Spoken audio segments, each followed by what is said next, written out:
uh, people ask if Saul was a believer. It's a question that's interesting, but not the point of the narrative. If you miss in the narrative, and your question is always individual, is this man a believer? Is that man a believer? Again, not a wrong question, but do not miss the narrative just because you're so interested in the specifics of the characters used. I personally do not believe that Saul was a believer, but in the narrative, he was a king whom the people themselves chose and not God, and the Spirit of the Lord departed from him. And when the Spirit of God came upon certain individuals, as I've said, it is episodic. Uh, when you say episodic, for a certain task, which means that after the task, then the Spirit of God no longer is in a relationship of coming upon that person until the next episode of an important task, with the exception of David.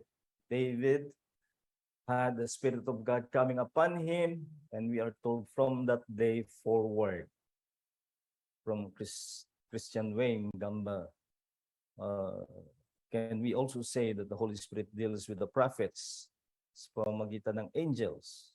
Paano po yung angels? So the angel of the Lord feared for their lives because they had seen the Lord. Keyword po ba yun para sa Holy Spirit dealing with people? No, the angel of the Lord is more what we call a Christophanic manifestation. The angel of the Lord, the Malach Yahweh, we studied in Christology, was a manifestation, an early appearance of Jesus Christ, not of the Holy Spirit. It's Jesus Christ who appears in human form in the Old Testament, or even in angel form. So this is not relevant to the work of the Holy Spirit in the Old Testament. Other questions? Come on.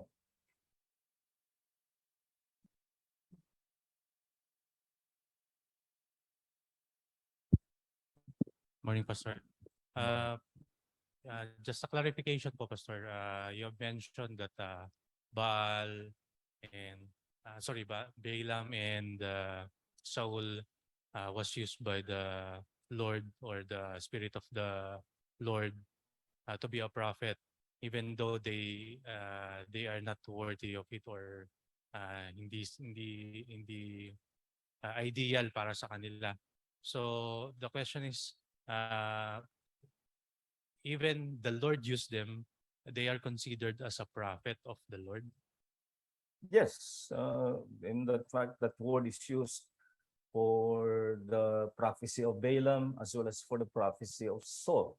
And the people observed that has Saul also become one of the prophets. So yeah, they were prophets in their own right, in the sense that they have exercised prophetic activity. In the same way, you can say, was Judas an apostle? Yes, he was, but not fit to be a true disciple of Jesus Christ, and yet he had the office of the apostolate. Other questions? Let's take a break.